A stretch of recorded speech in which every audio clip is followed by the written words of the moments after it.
नमस्कार, आप देख रहे खबर बिंदास भारत। खबर बिंदास भारत में आपका स्वागत है।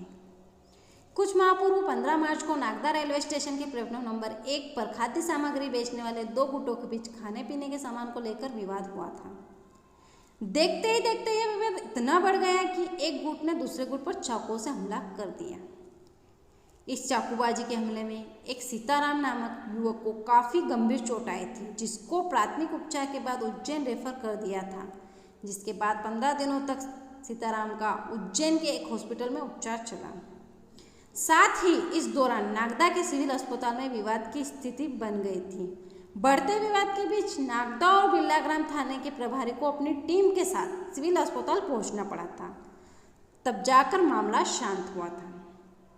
इतनी बड़ी घटना के बाद नागदा जीआरपी थाने के प्रभारी सूरज हातेकर ने सामान्य धाराओं में प्रकरण दर्ज किया था, जबकि सीताराम पर चाकू से जानलेवा हमला किया गया था और आरोपियों को आसानी से जमानत भी मिल गई थी। जीआरपी थाना प्रभारी की इस लचीली कार्रवाई को लेकर फरियादी सीताराम व उनके परिजनों में आक्रोश व्याप्त था।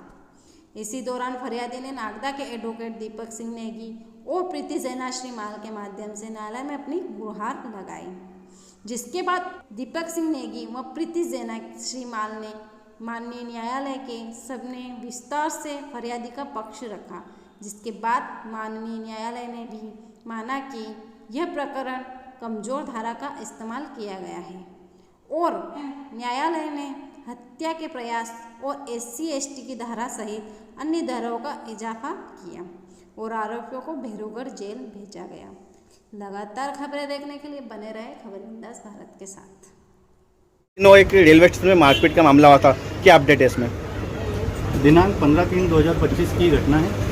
स्टेशन पे कार्य करने वाले जो वेंडर्स होते हैं, पेंट्री कार में कार्य करते हैं, उनके दो गुटों के बीच में आपसी विवाद हुआ था, जिसमें एक गुट के द्वारा सीताराम जो पीड़ित आरोपी हैं और पंकज उसका साला है बताया जाता है, पंकज के द्वारा आरोप लगाया गया था कि साबिर और शादाब और साहिल द्वारा चाकुओं से हमला किया गया। सीताराम पे 5 से 6 वार किए गए थे और वो कम से कम 15 दिन RD कॉलेज में भर्ती रहा था, मेडिकल कॉलेज में, किंतु पुलिस द्वारा सुनवाई नहीं की जा रही थी और आरोपियों के विरुद्ध जो कार्रवाई की जानी थी जिन धाराओं में, उन धाराओं में कार्रवाई नहीं करते हुए 118 में कार्रवाई करी गई है, जिसकी आपत्ति हमने अपर सत्र विशेष आजाद जिनमें आरोपीगण के उपस्थिति पर ली, जमानत पर आपत्ति, और आपत्ति को माननीय न्यायालय द्वारा सुना गया और माननीय न्यायालय द्वारा पूरी जो डायरी थी, केस डायरी, उसका अवलोकन किया गया, मेडिकल का अवलोकन किया गया।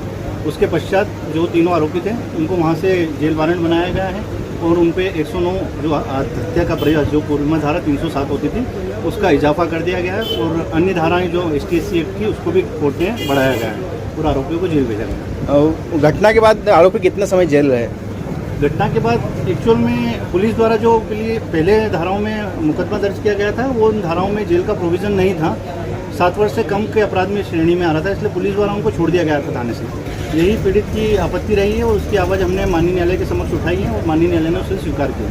मतलब JRP पुलिस का काम न्यायालय ने किया, ये मान सकते हैं? हाँ, ये कह सकते हैं कि पुलिस ने लापरवाही पूर्वक काम किया है इसमें पूरे घटनाक्रम में। जो उनको कार्य करना था और जो दिख रहा था प्रथम दृष्टया कि मामला एक हत्या का प्रयास का है और अगर उसको समय पर उपचार नहीं मिलता सीताराम को तो उसकी मृत्यु कारित हो जाती है। किस अधिकारी को दोषी मानते हैं आप इसमें न्यायालय? इसमें अधिकारी को दोषी नहीं मानते, सिस्टम है उनको, अगर उनके न्याय दृष्टांत तो लगता नहीं है कि भैया नहीं बन रही, उन पर धारा तो नहीं लगाई पुलिस ने, उनका कहना।